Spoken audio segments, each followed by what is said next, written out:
Thank you, Naim. Sitting to the left of you, I've got to act to the left of you. Having said that, I think it is important that we need to urge states, nations, and civil society to ask for the reform of the United Nations, particularly the Security Council.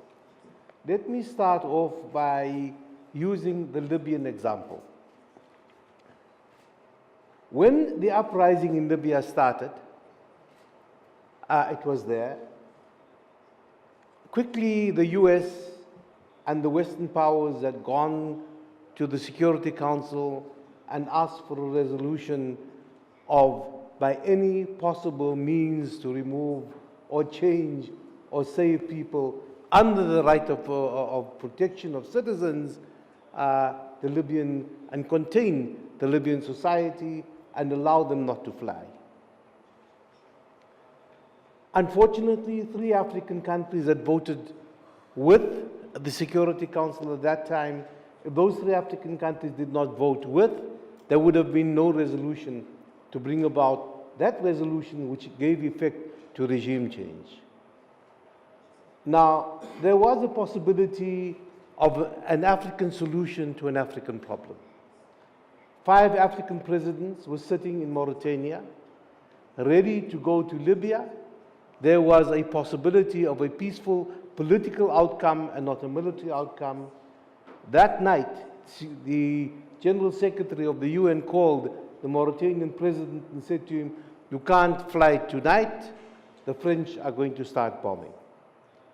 That means that from then on, it was a military issue and not a political issue. And we now understand why the French wanted to do what they wanted to do. But I think what we need to actually look at is what is the alternatives, is the regionalization of security things. We have the Maghreb Union, and the Maghreb Union unfortunately had gone along, except for Algeria, with the Arab League to request that this resolution be placed on the table.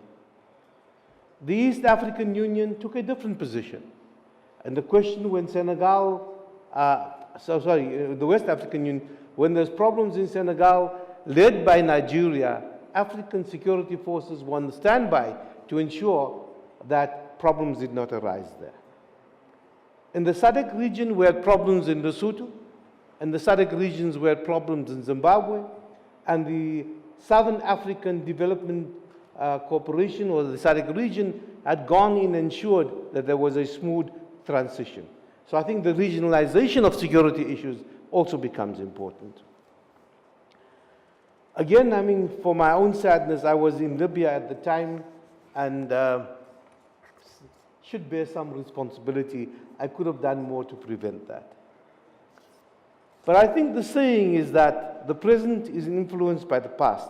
The present impacts on the future is relevant in discussions at this particular conference. The region, this particular region, the MENA region, is divided between states, in regions, and between regions.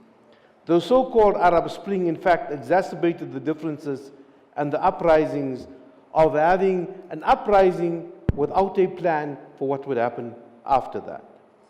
The US balance was, an object was to achieve creative chaos.